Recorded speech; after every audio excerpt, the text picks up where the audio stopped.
So I pulled up and said, I'm your man, I can start right now. And we shook hands. He said the fence needs fixing, the peaches need picking, and the cows need bringing round.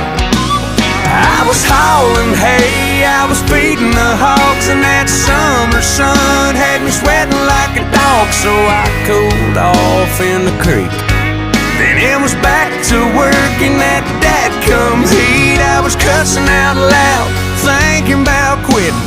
Looking back now, I'm sure glad I didn't. 'Cause just when I thought it couldn't get no hotter, I caught a glimpse of the farmer's daughter.